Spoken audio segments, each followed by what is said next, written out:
हरे कृष्णा। आप सभी को योगिनी एकादशी की हार्दिक शुभकामनाएं।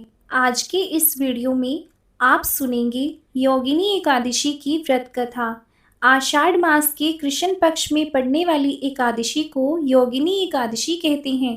योगिनी एकादशी का उपवास रखने से समस्त पापों का नाश होता है तथा इस लोक में भोग और परलोक में मुक्ति भी मिलती है। तो आइए सुनते हैं योगिनी एकादशी की व्रत कथा। महाभारत काल की बात है। एक बार धर्मराज युधिष्ठिर ने भगवान श्री कृष्ण से कहा, हे त्रिलोकीनाथ, मैंने ज्येष्ठ माह के शुक्ल पक्ष की निर्जला एकादशी की कथा सुनी।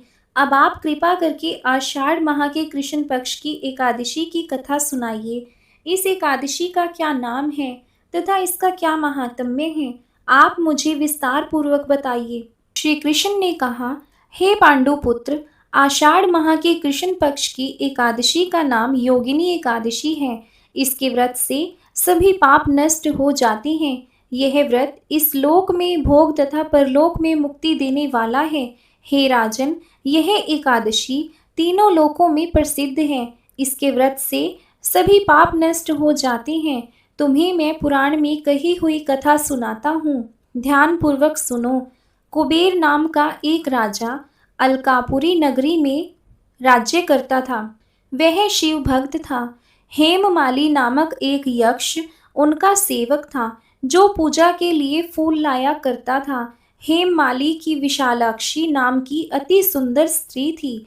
एक दिन वह मानसरोवर से पुष्प लेकर आया, किंतु कामाशक्त होने के कारण पुष्पों को रखकर अपनी पत्नी के साथ हास्य विनोद करने लगा। इस भोग विलास में दोपहर हो गई। हेममाली की राह देखते देखते जब राजा कुबेर को दोपहर हो गई, तो उसने क्रोधपूर्वक अपने सेवकों को आज्ञा दी कि तुम लोग जाकर पता लगाओ कि हेममाली अभी तक पुष्प लेकर क्यों नहीं आया। जब सेवकों ने उसका पता लगाया तो राजा के पास जाकर बताया, हे राजन, वह हेममाली अपनी स्त्री के साथ हास्य विनोद कर रहा है। इस बात को सुन राजा कुबेर ने हेममाली को बुलाने की आज्ञा दी।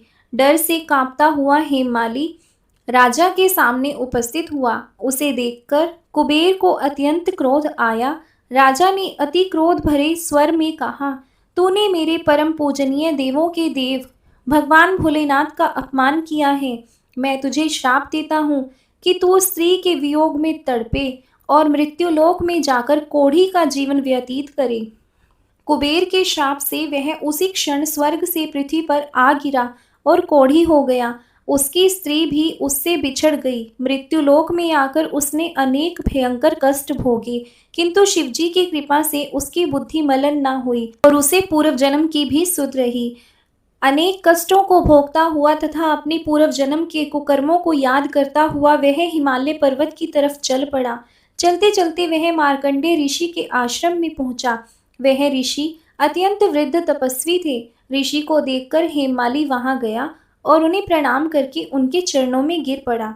हेममाली को देख मार्कंडेय ऋषि ने कहा, तूने कौन सा पाप किया है जिससे तू कोढ़ी हुआ और भयानक कष्ट भोग रहा है।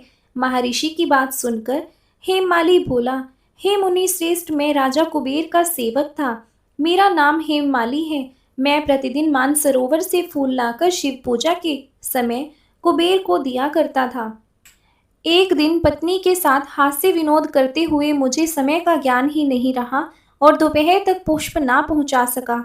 तब उन्होंने मुझे श्राप दिया कि तू अपनी स्त्री का वियोग और मृत्युलोक में जाकर कोढ़ी बनकर दुख भोगेगा। इस कारण मैं कोढ़ी हो गया हूँ तथा पृथ्वी पर आकर भयंकर कष्ट भोग रहा हूँ। अतः कृपा करके आप मुझे कोई ऐसा उपाय बताइए जिससे मुझे मुक्ति मिल जाए।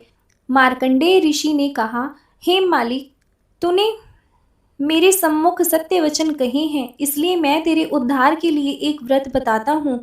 यदि तू आषाढ़ माह के कृष्ण पक्ष की योगिनी नामक एकादशी का विधि विधान पूर्वक व्रत करेगा तो तेरे सभी पाप नष्ट हो जाएंगे। महर्षि के वचन सुन हेममाली अति प्रसन्न हुआ और उनके वचनों के अनुसार योगिनी एकादशी का विधान पूर्वक व्रत करने लगा।